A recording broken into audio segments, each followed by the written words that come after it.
Olá, meus amigos. Então, vamos continuar a ler ainda sobre a fé religiosa, nos preparando para o nosso encontro de hoje, no capítulo 19, que vai encerrando um pouquinho essa parte da fé religiosa, a condição da fé inabalável.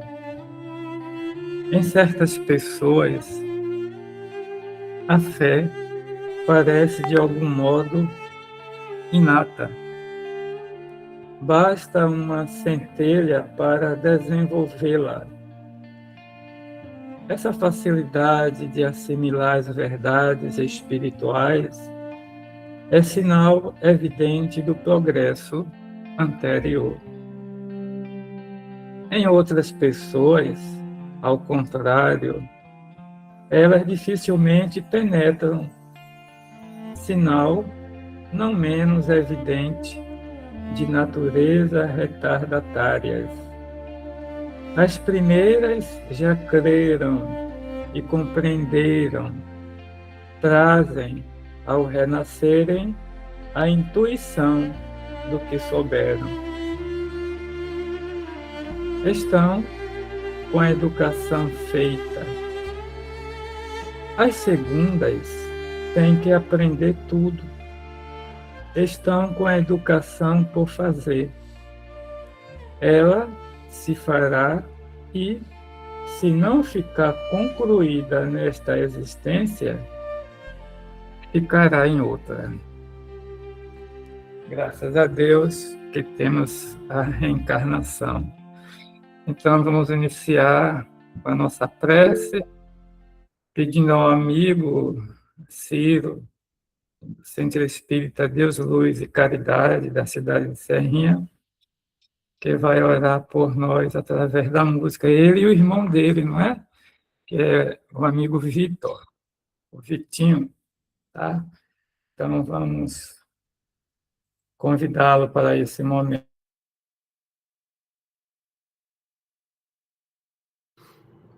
Nel Cuore Lei, de Andrea Bocelli e Eros Ramazzotti. Se conosci già l'amore che il vuole lei, tu saprai che dovrai dare tutto quel che hai. A lei ci legherai finché vivrai. A lei ti prenderà il cuore, ti vincerà.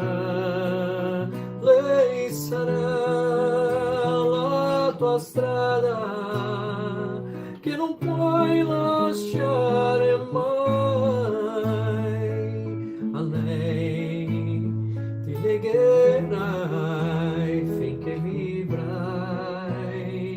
A lei non c'è niente come lei, e non c'è niente da capire. Tutta lì la sua grandezza, in quella leggerezza che solo lei ti dà. Sarà così e poi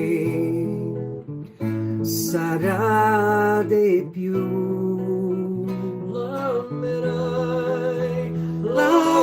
L'amerai, perché tu ci crederai. A lei ti legherai finché vivrai.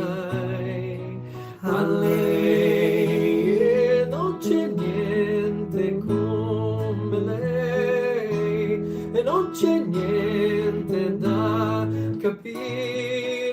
Lei è così, puoi solo dire che più ti fa soffrire, più ancora l'amerai. para scoprire dentro un brivido che dà il segreto della sua eternità.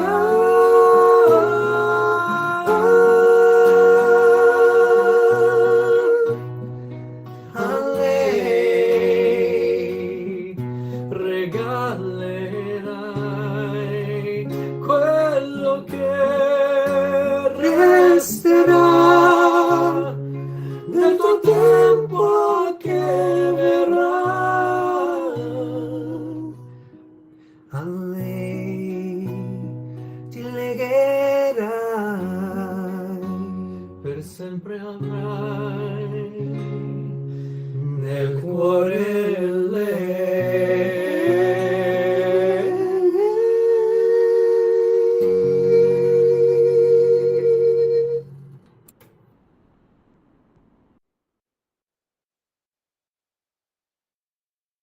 Agradecemos ao amigo Ciro e Vitor, o nosso irmão Ciro, além dele cantar e fazer meditação aqui em nossos encontros, ele também é o responsável pela parte técnica, está aí nos dando esse apoio.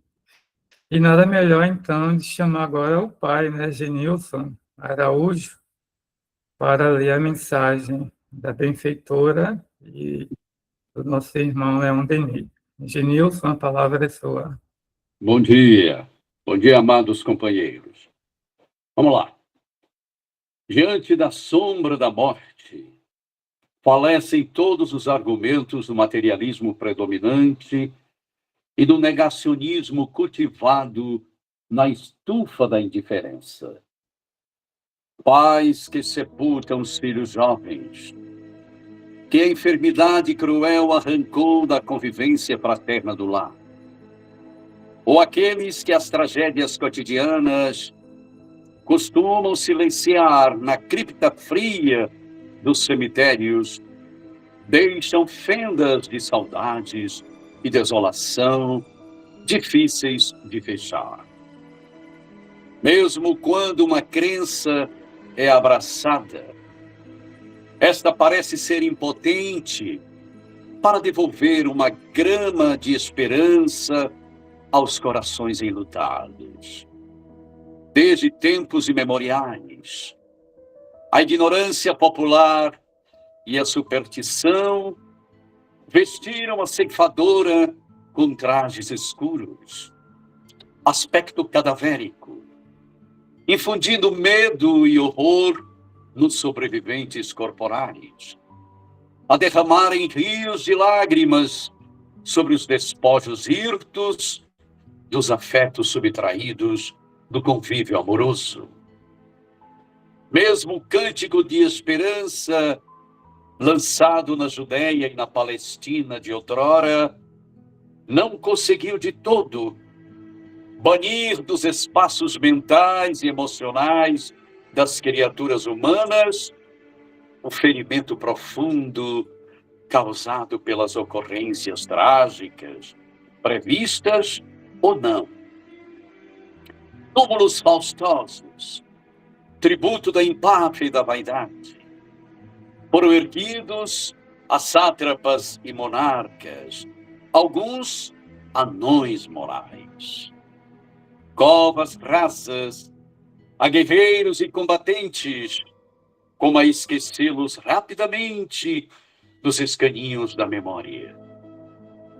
Flores e árvores vetustas em necrópolis silenciosas, permitindo que o sopro do vento frio levasse para longe o choro das viúvas e dos órfãos. A filosofia perdida nos questionamentos sobre a existência e suas incógnitas, sem penetrar o buril da análise lúcida sobre a transcendência. Os cultos faustosos, onde os altares de pedraria rara, os sermões teológicos atingiam o raciocínio sem acalmar o coração.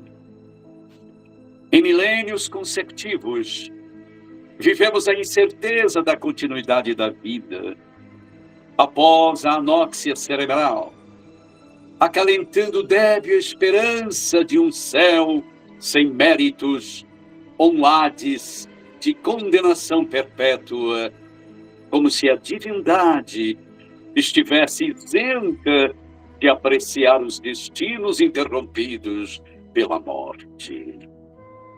Eis que nos escombros de um cristianismo desfigurado, pelo dedo viciado de exegetas e teólogos, sacerdotes descompromissados com a verdade, surgiu um prado de despertamento.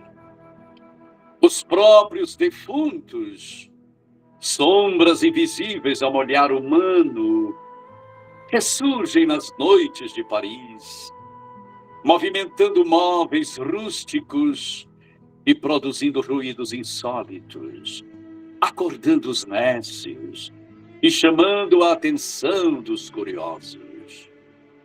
Vem proclamar o triunfo da imortalidade, atestar a continuidade da vida após o decesso cadavérico, fornecer informes sobre a situação de tantos esquecidos. A vida esplende além das cartilagens cansadas e da bomba cardíaca parada. A alma percorre os espaços em busca de sua origem e de sua destinação. Tem ânsia de saber e conhecer de onde veio e para onde vai. Confabula e estuda, permutando novos entendimentos. Visita os afetos e lastima a indiferença destes para com a vida futura, vassalos apenas de sensações passageiras e fúteis, evocando o sublime amigo das criaturas humanas, resgatam páginas da Boa Nova e a explicam com detalhados pormenores, esclarecendo seu sentido além das letras que confundem. É Jesus ressurgindo ao terceiro dia, confabulando com o colegiado apostólico em Emaús, conclamando os 500 para que semeassem as verdades evangélicas. Surge, aureolado de claridades divinais, ao moço tarcense, confundindo, fazendo com que abandonasse o fanatismo para se renovar no silêncio do deserto. E em pleno alvorecer, eleva-se aos céus, diante da massa de povo, deixando a certeza inquestionável da imortalidade da alma e seu triunfo sobre a argamassa cansada dos ossos velhos. Ó vós que deambulais ainda no estojo de carne e sangue, meditai, enquanto é tempo, sobre a vossa passagem ligeira no uniforme orgânico. Buscai esclarecer-vos sobre a inadiável viagem que se avizinha. Entesourai valores íntimos, inacessíveis às traças mundanas, invioláveis pelos ladrões de atalaia. Erguei vossa igreja íntima pelo culto da retidão moral e pela disciplina das sensações. Ide substituindo a crença pelo saber, a fé cega pela fé lúcida, raciocinada. E quando soarem os clarins de chamamento de vosso regresso aos páramos do infinito, tereis muitos em copioso pranto, junto às vestes rotas, mas somente vós estareis em riso de alegria e esperança, qual servo fiel, que recolheu a ferramenta gasta no bom labor, viajando tranquilo para a inadiável prestação de contas entre o assalariado e o Senhor. Para os que ficam, luto e tristeza; para vós, renascimento e esperança, antevendo a continuidade dos labores morais, ligeiramente interrompidos pelo sono breve. Ele veio para que tivéssemos vida, e vida em abundância. Marca e Leão Denis. São Salvador, Bahia, Brasil, 14 de junho de 2026. Página psicografada pelo médium Marcel Cadidé Mariano. Muita paz. Muito obrigado, querido amigo Genilson. Obrigado de coração. E agora deixamos a palavra com a querida irmã Ruth Brasil para fazer o encerramento com a meditação do nosso encontro. A palavra é sua, Ruth. Queridos amigos, irmãos, muito bom dia, muita paz. Hoje eu vou fazer um convite até curioso. Nós vamos fazer uma meditação hoje com os olhos abertos. E vamos focar num assunto atual. Então, fiquemos de olhos abertos, imaginando que estamos olhando um campo de futebol. Por incrível que pareça. Vocês podem perguntar, por que o futebol? O futebol é o único esporte que mobiliza pessoas no mundo inteiro, no planeta inteiro, e se desenvolveu. Não vou falar aqui sobre a história do futebol, mas vamos de olhos abertos para treinarmos o seguinte: onde estivermos, nós podemos estar num estado de meditação, isto é, numa consciência sintonizada para a frequência do eu profundo. Onde estiver, a gente pode estar atravessando a rua, podemos estar trabalhando, ou seja, não é só quando fechamos os olhos, nos concentramos para orar e meditar, mas conseguir que no cotidiano, nas 24 horas, nós possamos estar meditando, em estado de meditação, ou seja, em estado de sintonia com o eu profundo. E agora, por que o campo de futebol? Porque o futebol é um esporte universal.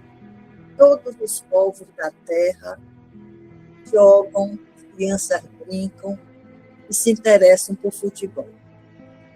Por quê? Vamos começar pelo campo do futebol.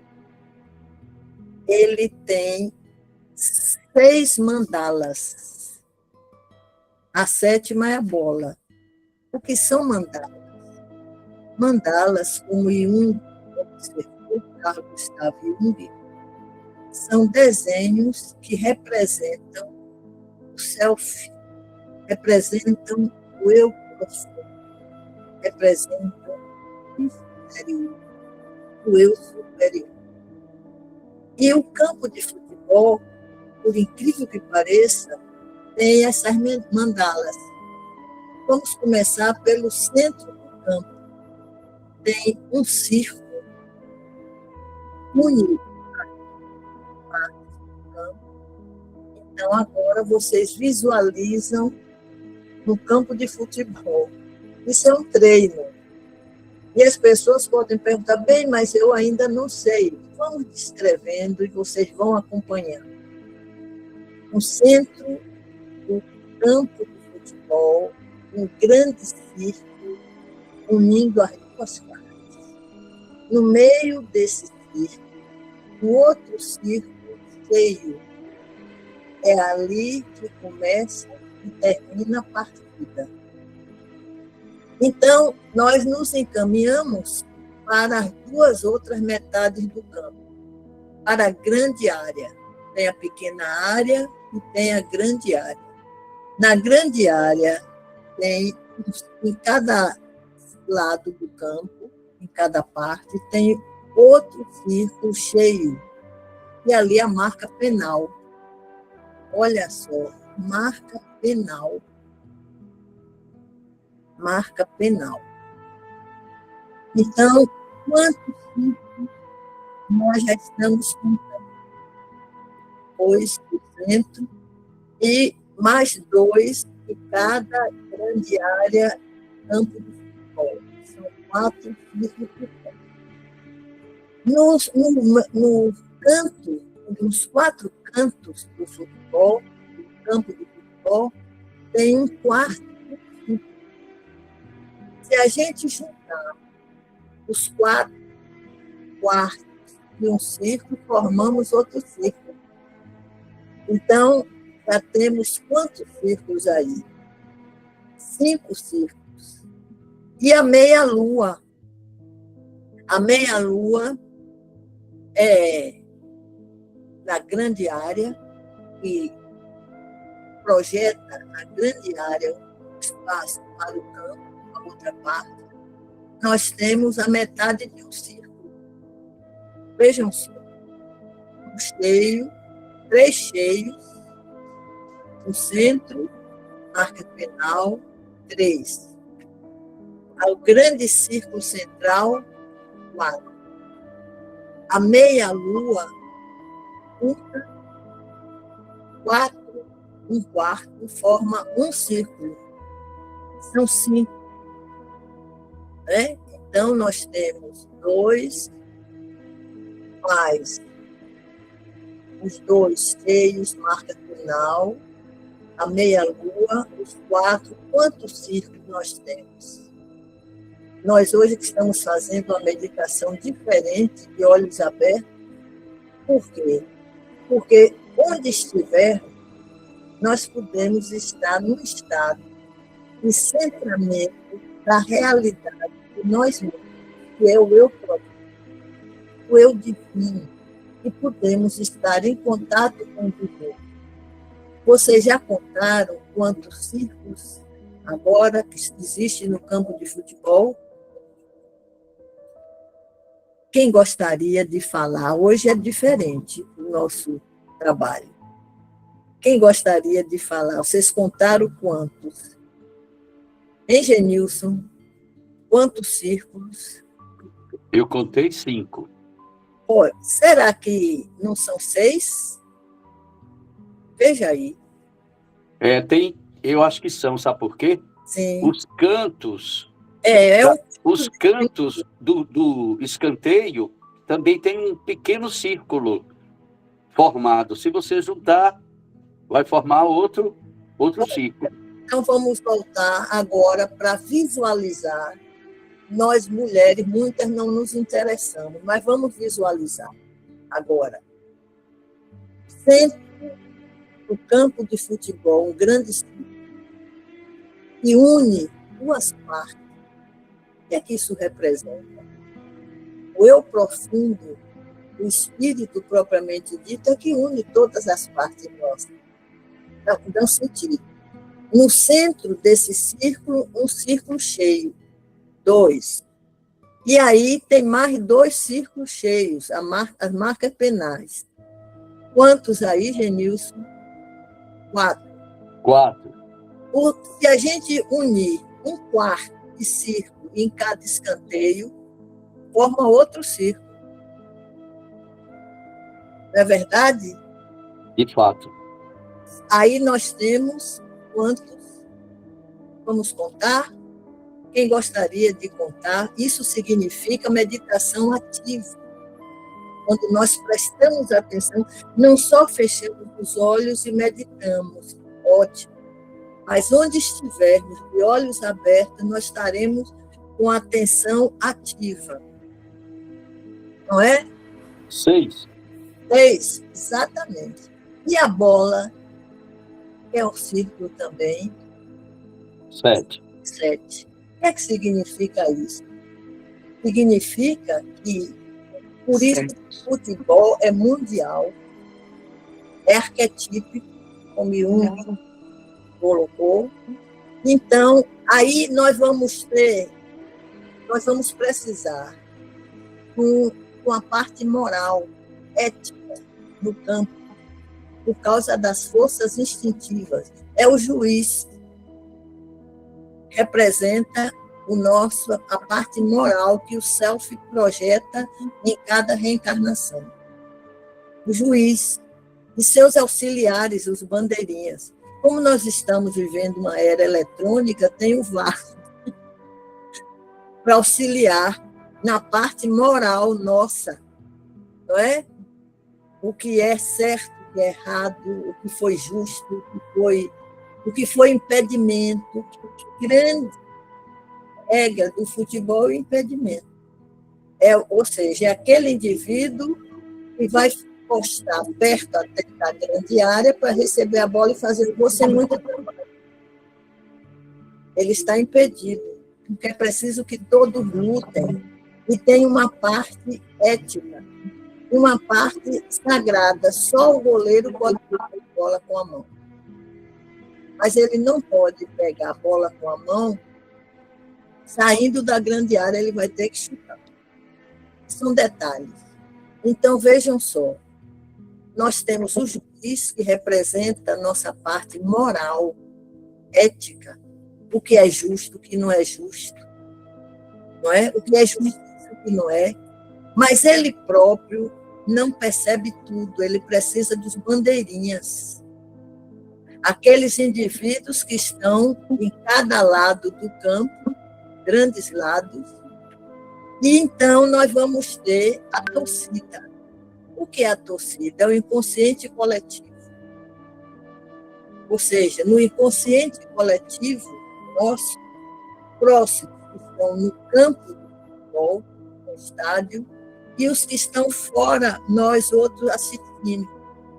Representa isso aí, o inconsciente coletivo, Arium.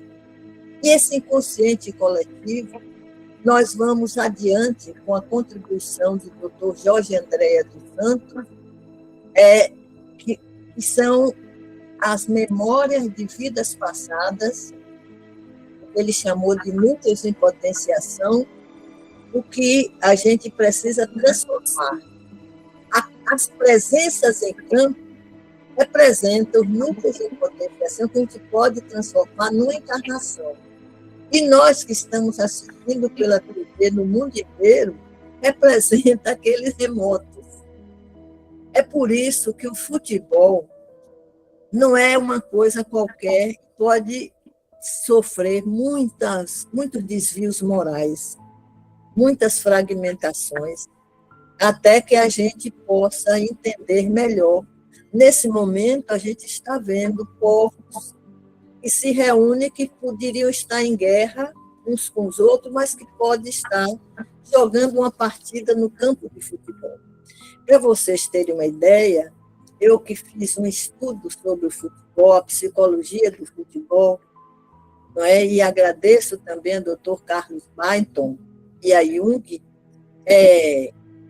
Para vocês terem uma ideia, eu repito para todos, o futebol já resolveu uma guerra entre a Escócia e a Inglaterra. Eles iam para a guerra mesmo, matar uns aos outros. Até que a autoridade da Escócia e da Inglaterra, o rei da Inglaterra, assumiram que eles iam decidir numa partida de futebol. Quem ganhasse a partida de futebol ganharia a guerra. Não precisava matar uns aos outros. Então, meus irmãos, na vida, Deus escreve certo por linha. A presença divina está em todo lugar. Que nós possamos orar nesse momento, nos unir. Vocês notem que o Brasil estava tão dividido, está agora mais unido. Nós estamos unidos acima das ilusões partidárias, acima das polaridades, porque é isso que o futebol faz. E nós lamentamos se a sombra, não vou aqui por uma questão de ética dizer, mas antes da bola rolar ontem entre Brasil, partida da seleção, eu disse que o Brasil não está bem porque é uma divisão. A sombra está na equipe da seleção brasileira. Temos polaridade, nós temos um jogador que veio no agripe de um outro, quase quebra a perna. Nós tivemos antes um outro jogador que antes da seleção deu um tapa no rosto de um jovem santo. Então, o futebol denota as nossas fraquezas, aquilo que a gente precisa evoluir. Então, a meditação de hoje é a gente olhar para a Copa do Mundo com os olhos do Cristo que se projeta em todas as situações da Terra. A gente precisa ter olhos de ver e ouvidos de ouvir. E aqui encerramos, na hora, não é, José Carlos? Sim, sim. E agora vocês vão olhar de outra forma. Por isso, no meu caso, eu acho o gol uma coisa muito linda, porque a rede de futebol, para mim, representa a mãe. Vocês já viram que a bola vem com a força. A patada atômica de Rivelino, como se dizia, era mais de 200 por hora. A rede acolhe amorosamente a bola. Olha, ela faz assim, e a bola fica quietinha na rede com maternidade. Meus queridos, muita paz. Vamos ver o divino em todas as situações.